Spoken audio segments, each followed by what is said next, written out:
So you've got your notebook and a pen and a timer set for 90 minutes. And if you don't have those things yet, press pause on me, go get them and come right back.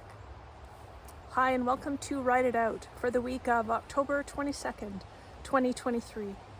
Write It Out is brought to you by Write for Wellness.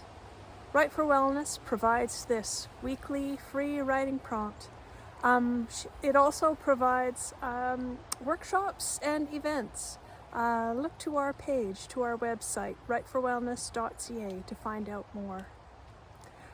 So what is Write It Out? Write It Out is 90 minutes of time that you set aside for yourself every week just to write and find out what's on your mind.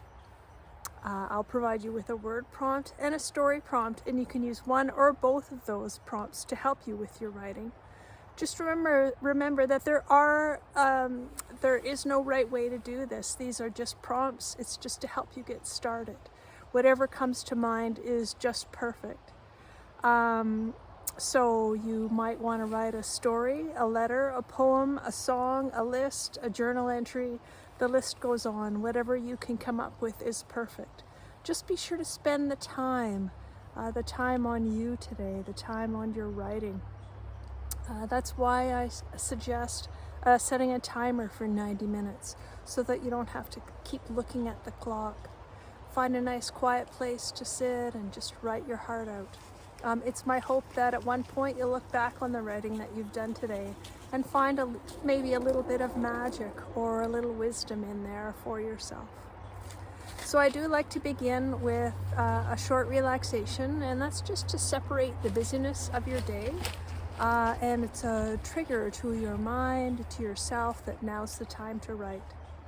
So you can either watch the screen or just close your eyes and take a nice deep breath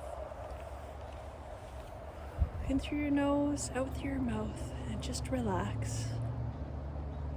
Relax your eyes, your ears, your jaw. Relax your shoulders down away from your ears. From shoulders, follow your arms down into elbows, relaxing. From elbows into hands. And just relax your hands. Feel the heat that's there. Feel the aliveness.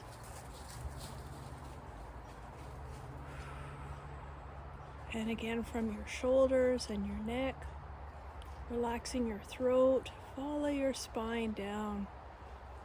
Relaxing your lungs, your heart space, your belly. Relax right down into your sitting bones. And feel the contact that your sitting bones make with the chair or the ground or wherever you're sitting today. And just relax right down in there. And from sitting bones and hips, follow your legs across to knees. And from knees down to ankles and feet. Feel the ground or the floor beneath your feet. Feel the support and the grounding that's there. And just take another nice deep breath. So our word for this week is the word step, or stepped, or stepping, or steps, or whatever that word makes you think of. It could be totally unrelated. That's absolutely fine. It's just a prompt.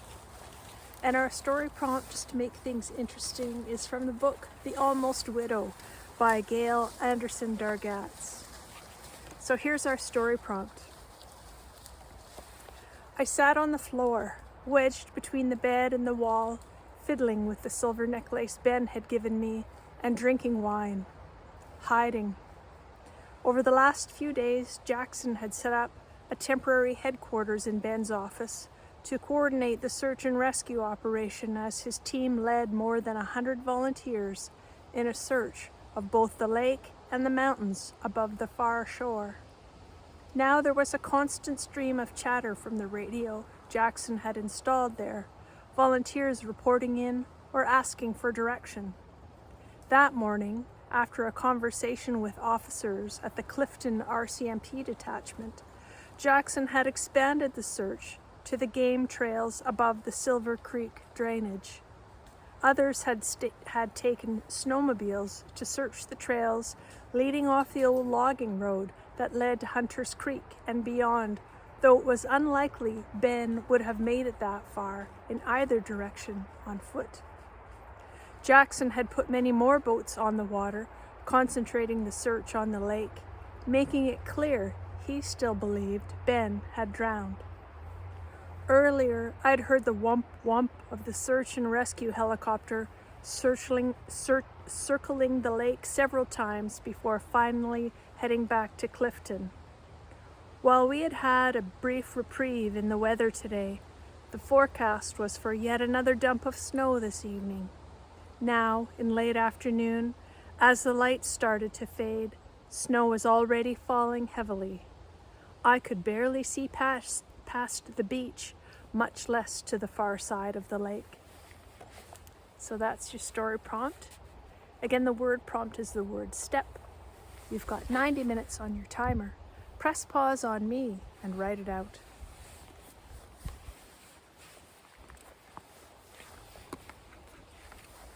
And welcome back. Please take a minute to thank yourself for showing up for you and your writing today. And you may also want to thank the location that you picked today and all the lovely trees or plants or mosses or anything that's around you. Or maybe there was a bird or a pet or some other animal or even an insect, although it's getting cold for that here. But whatever kind of provided you with a little extra inspiration today. So we'll close with our fall poem called I Love This Land by Chief R. Stacy LaForme of the Mississaugas of New Credit First Nation. You were and always shall be my brother. We were all the same color wrapped in the flag of this nation.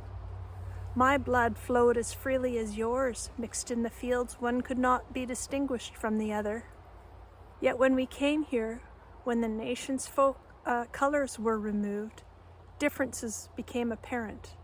Not between you and me, God willing, never, but in the eyes of those for whom we laid down our lives. Oh, we still stood shoulder to shoulder in the parades, but the government thought that your life was more valuable than mine. So you were given land, property, while I waited and I waited.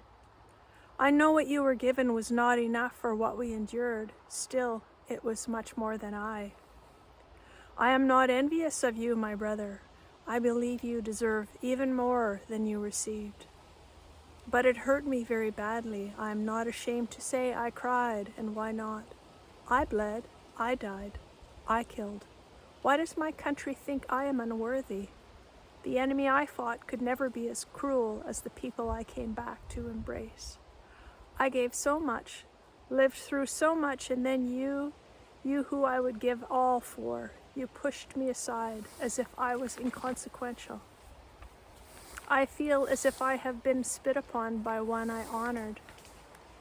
Do I feel good having to ask you for what should have been given long ago?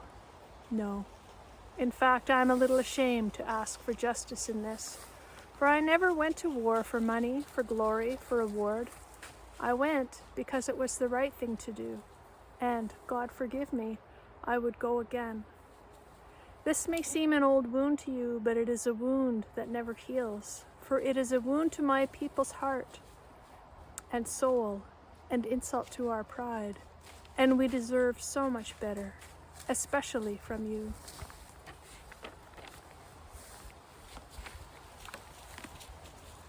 Thank you all so much for joining me here today. Stay well. Bye for now.